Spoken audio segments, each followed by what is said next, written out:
안녕하세요. 배신의 장미입니다. 오늘은 10년 사귄 남자친구와 결혼을 약속하게 된 사연자분이 상견례에서 말도 안 되는 상황을 겪었다는 사연. 지금 시작합니다. 제게는 10년 사귄 남자친구가 있습니다. 강산도 변한다는 10년 동안 사귀면서 참 많은 일들이 있었지요. 남자친구네는 잘 살아요. 아주 부자다 이 정도는 아니어도 10년 전 당시 서울의 자가로 집이 있었고 대학 학자금 대출도 없었고 아버님 사업하시고 부모님 두 분 자가용 따로 끌고 다니시는 정도였습니다. 적고 보니 이 정도면 부자네요. 반면 저희는 생활이 여유롭지 않았어요. 부모님 두 분 맞벌이로 매일 아등바등 살았고 제 아래로 동생 둘이 있는 3남매의 학자금 대출도 있었지요. 부모님께서 집이 어렵다며 대학도 가지 말고 직장에 다니길 권하셨지만 정말 너무 대학에 가고 싶어서 제가 알아서 등록금과 생활비 번다는 조건 하에 울고불고 해서 다닐 수 있었어요.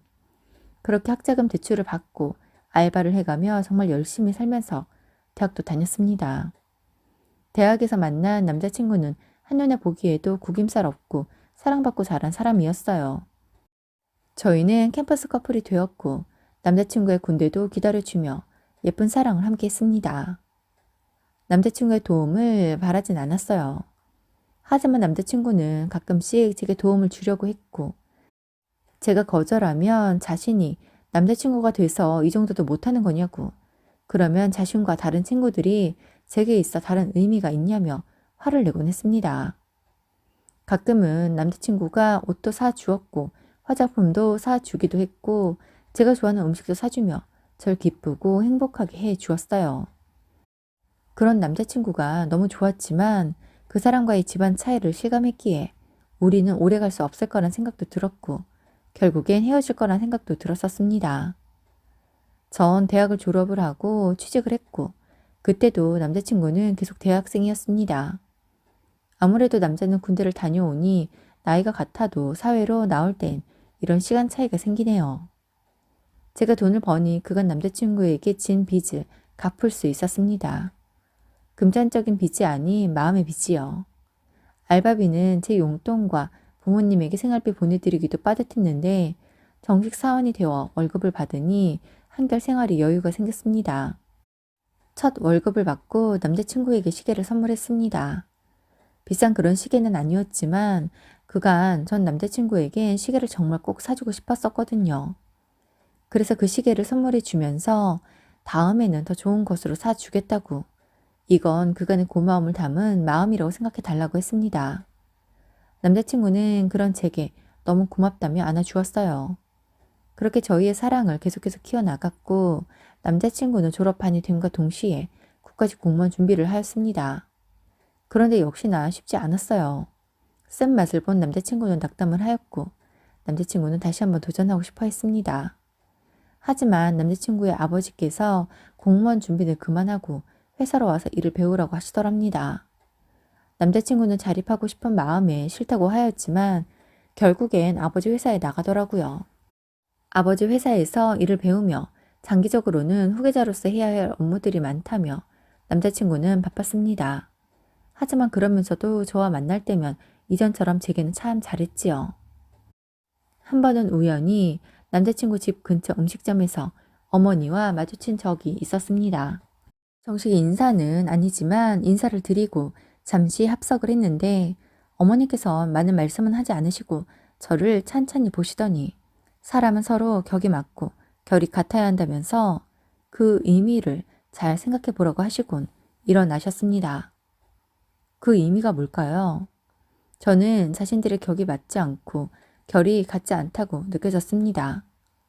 남자친구는 너무 속상해 말라고 자신은 어머니께 잘 말씀을 드리겠다고 합니다. 하지만 이미 들은 이야기가 못 들은 이야기가 되지는 않았기에 마음의 상처가 되었습니다. 그런데 남자친구가 아버지 회사에 나간 지 약 1년 반 후 어음이 잘못되어 그만 부도가 났다고 합니다. 그 시기 남자친구는 거의 정신을 못 차릴 정도로 충격을 받았고 사업체는 망했고 그로 인해 가족 모두가 힘든 상황에 처하더라고요. 예상치 못한 상황에 너무 힘들어하던 남자친구는 상황이 어느 정도 수습이 되고 나서는 안정적인 미래를 위해 다시 공무원 시험 준비를 하겠다고 합니다. 워낙 학교 다닐 때도 공부는 잘했던 사람인지라 독한 마음으로 하면 되겠지 싶어 응원했어요. 당시 그 사람의 마음을 그렇게라도 다독여주고 힘을 주어야 했습니다. 남자친구는 자신이 갖고 있던 돈들도 탈탈 털어 아버지를 도왔기에 빈털터리였어요. 그런 남자친구가 공무원 시험 준비를 한다고 하니 제가 수업료를 내주었습니다. 그 사람이 제가 어려웠던 대학 시절 절 위해 크고 작은 지원들을 해주었으니 제가 그 은혜를 갚을 때라고 생각이 들었어요. 처음에 남자친구가 거절을 했지만 우리 이렇게 만나다 말 거 아니지 않냐고, 우리들의 미래를 위해 내가 투자하는 거다 생각하고 그냥 공부만 열심히 하라고 했습니다. 그러자 남자친구는 제게 고맙다면서 정말 열심히 해보겠다고 하네요. 하지만 회사에 들어가 일하는 기간 동안 공부를 놓아서인지 남자친구는 공무원 시험에 아깝게 탈락을 했습니다. 그런데 남자친구가 한 번만 더 도전을 해보고 싶다고 합니다. 아무리 봐도 이 사람이 될 사람인 것 같아서 1년 더 지원을 해 주었어요. 고시원 비용에 수업료, 최소한의 생활비. 네가 뭔데 그렇게 뒷바라지를 하냐? 네가 마누라라도 되냐? 라고 묻는다면 할 말 없지만 당시 마음속 남자친구는 내가 너무 어려워 겨우겨우 간 대학에서 날 사랑해주고 날 위해서는 뭐든 해주었던 사람이었기에 여자친구로서 제가 저 정도는 당연히 해줄 수 있는 거라고 생각했었습니다. 제가 이렇게 남자친구를 물심양면으로 돕는 것을 남자친구의 부모님도 알고 계셨어요. 드디어 남자친구가 시험에 합격을 했습니다. 세상을 다 가진 듯 기뻤고 행복했어요. 사실 그간 남자친구를 지원하기 위해 매월 넣던 적금을 멈췄고 날 위한 비용을 줄여가며 살았었거든요. 그렇게 애쓴 내 마음을 알아주듯 날아든 합격 통지서에 둘이 함께 펑펑 울었었지요. 남자친구는 발령을 받았고 첫 출근일이 정해지자 저와 함께 백화점으로 가서 멋진 양복도 한 벌 빼 입었지요. 그때 그 모습이 얼마나 멋있던지요. 역경을 이겨낸 그 사람이 너무 대단해 보였습니다. 어느덧 남자친구가 공무원이 된 지도 3년이 지났고 저희 나이도 30이 되었습니다. 그즈음 되니 결혼 생각이 들더라고요. 저야 그간 모은 돈이 있었고 남자친구도 일하며 조금씩 모아놓은 걸 알기에 많지는 않아도 그 돈으로 시작할 수 있을 거라고 생각했습니다. 오랜 연애로 양가에서는 저희를 모두 알고 있었고 자연스레 결혼으로 가는 수순을 밟았습니다. 그렇게 상견례를 하게 되었고 양가 부모님과 함께 만나는 자리는 참 어색하고 어렵더군요.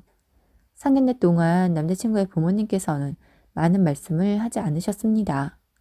그저 딸을 참 잘 키웠다는 말을 하시더군요.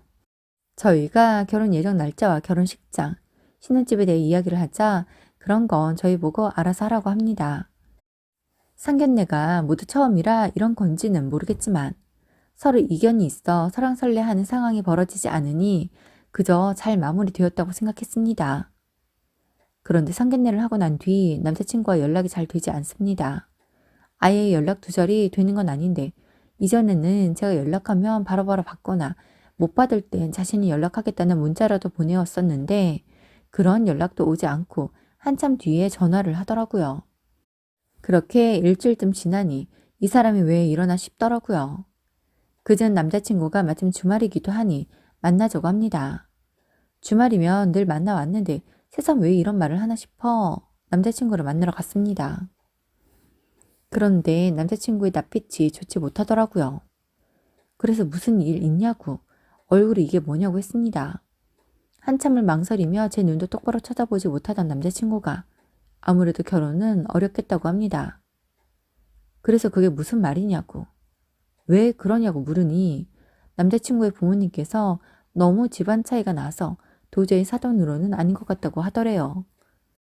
우리 부모님이 그날 실수한 거 있냐고 뭐 결례되는 행동을 한 게 있냐고 하니 그런 건 전혀 없다고 다만 저 하나 보고 결혼을 허락하고 상견례에 나왔는데 와서 보니 사돈들 그러니까 저희 부모님의 행색이 자신들이 어깨를 나란히 하기에는 너무 격이 떨어지고 결이 다르다며 자신들이 비록 회사가 그리 되어 지금 이렇게 산다고 해도 아들 결혼한다고 하면 초대할 손님들이 다 회사 회장, 사장님들의 사모님들인데 아들 결혼식 축하해주러 와서 사돈 보고는 다들 뒤에서 수군될 것 같다고.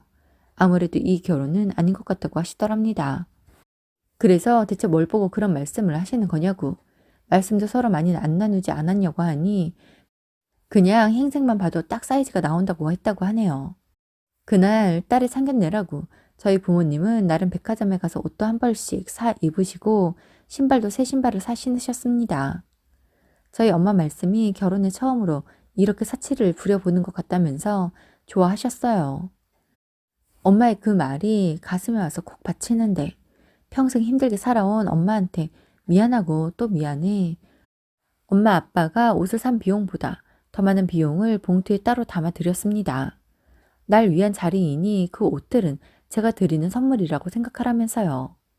그렇게 나름 차려 입으신 것인데도 행색을 운운하며 격이 떨어진다는 표현을 하셨다는 것에 너무 놀라고 속상했습니다. 그러고 보니 그날 남자친구의 부모님은 같은 양장이지만 좀 많이 고급스럽게 입으시긴 했습니다. 평생을 고생을 하지 않으셔서인지 얼굴에도 손에도 주름 하나 없으시더군요. 그래서 저희 엄마의 얼굴에 깊게 패인 주름에 더욱 속이 상하긴 했지요. 남자친구에게 그래서 대체 무슨 말을 하려고 만나자고 한 거냐고 물었습니다. 잠시 주저주저 하던 남자친구는 결혼을 진행하기 어려울 것 같다고 합니다. 그래서 정확하게 결혼하지 말자는 말이냐고 물었어요. 그러자 그렇다고 하네요. 그럼 파혼의 이유가 우리 집이 너희 집에 비해 격이 떨어져서라고 이해하면 되냐고 했더니 그것도 그렇다고 합니다. 너무 기가 막혀서 코웃음을 쳤어요. 지금 이 순간부터 네가 마음이 바뀌었다고 결혼하자고 해도 안 할 건데 대체 뭘 보고 우리 집이 격이 떨어진다는 거야? 그게 상견례 날 딱 봐도 너희 부모님이 그러니까 우리 부모님이 뭐 연세에 비해서 너무 나이도 들어 보이시는 데다가 평소에 입지 않는 옷이어서인지 옷도 너무 안 어울리고 솔직히 옷도 입어봐야 좀 어울리는데 평소 작업복만 입고 그러셔서 그런지 옷이랑 몸이 따로 놀아서 많이 어색하긴 하더라고. 그게 어때서? 그게 뭐? 야, 고작 그런 이유야? 우리 부모님이 우리 먹여 살리느라 평생 고생하셔서 그래. 너희는 그게 격이 떨어져 보이고 그렇든? 그러는 너희 부모님들은 사업 싹 말아먹고도 그 비싼 옷에 가방에 그런 거 들고 오셔서 우리 부모님 행색이 어쩌고 그러는 거야? 사람이 자기 수준에 맞게 살아야 하는 거야. 우리 부모님도 수준에 맞지 않게 딸 상견례라고 비싼 옷 입으시는 바람에 어울리지 않아 보였나 본데 피장파장이라고 생각해. 너희 집은 어떤지 몰라도 우리는 아등바등 살았어도 그간 부모님들이 알뜰살뜰 모으며 사셨고 우리 삼남매 착실하게 각자 일하며 모아서 얼마 있으면 이사도 가거든. 왜 놀라? 내가 말 안 했구나? 평생 부모님이 우리 키우느라 고생하셨으니 우리 삼남매가 그 정도는 해드릴 수 있는 거잖아? 이제부터라도 우리 부모님이 상견례 때 입었던 그런 옷 어울리는 분이 되도록 내가 도울 거야. 그리고 보니 파혼하길 잘했네. 하마터면 너희 집에 내 돈 쓸어줘야 하는 일이 생겼을 수도 있잖아? 아무튼 더 할 말도 없고 헤어지자고 해줘서 고마워. 쓰리콤보 똥 밟을 뻔했는데 덕분에 잘 피해가게 됐어. 간다. 그렇게 헤어지고 집으로 돌아가는데 마음도 발걸음도 너무 개운했어요. 그렇게 헤어지고 일주일이나 되었을까요? 모르는 번호로 전화가 옵니다. 그래서 누구인가 하고 받아보니 남자친구의 그 잘나고 고고하신 어머니이시네요. 어쩐 일로 전화를 하신 거냐고 물으니 자신이 넓은 아량으로 받아들이기로 했다며 결혼을 허락한다고 합니다. 그래서 대체 무슨 이야기 하는지 모르겠다고. 이미 우리는 헤어지는 것으로 이야기가 다 끝났는데 듣지 못했냐고 했어요. 그러자 자신의 아들, 그러니까 전 남자친구가 제가 아니면 안 된다고 울고불고 하더라네요. 대체 네가 뭔데 우리 아들을 그렇게 만드냐고 하시더니 다시 평정심을 되찾으신 듯 자신의 아들 살린다 생각하고 결혼을 하라고 합니다. 그래서 저희랑 격이 안 맞고 결이 다르다면서요. 격에 맞는 사돈 얻으시고요. 결이 같은 며느리 보세요. 저도 사랑에 미쳐서 미처 몰랐는데 상견례 하고 보니 그쪽 집이랑 격이 안 맞고 결이 다르더라고요. 저희는 여유롭게 살진 않았어요. 성실히 살아왔고 분수에 맞게 살았어요. 돈이 많을 때도 있고 없을 때도 있는 건데 지금은 없으면서 예전에 돈 많았을 때 생각하고 다른 사람들을 그렇게 비하하고 무시하는 사람들하고는 저희가 결이 달라서 결혼도 못하고 사돈도 안 맺어요. 죄송하지만 허세쩌는 똑같은 집안 만나서 사돈 맺으세요. 라고 하고 전화를 끊었습니다. 저희 부모님에게는 결혼을 준비하려 남자친구와 대화를 하다 보니 이견이 너무 많아서 결혼을 하지 않기로 했다고 말씀드렸습니다. 항상 자식들의 의견을 존중해 주시는 분들이라 제 마음이 좋지만은 않을 것을 아시기에 더 이상 많은 것들을 묻지 않으셨어요. 저의 예쁘디 예쁜 20대가 그 사람과의 추억밖에 없다는 것이 너무 슬프기도 하지만 그 시절에 내 삶에 최선을 다했기에 더 이상 속상해하지 않으려고 합니다. 20대보다 더 성숙한 꽃을 피울 수 있는 30대가 되었으니 가족도 돌아보고 나도 더욱 성장시킬 수 있도록 매일을 의미 있게 살아보려고 합니다. 오늘도 함께 해주셔서 감사합니다. 지금까지 배신의 장미였습니다.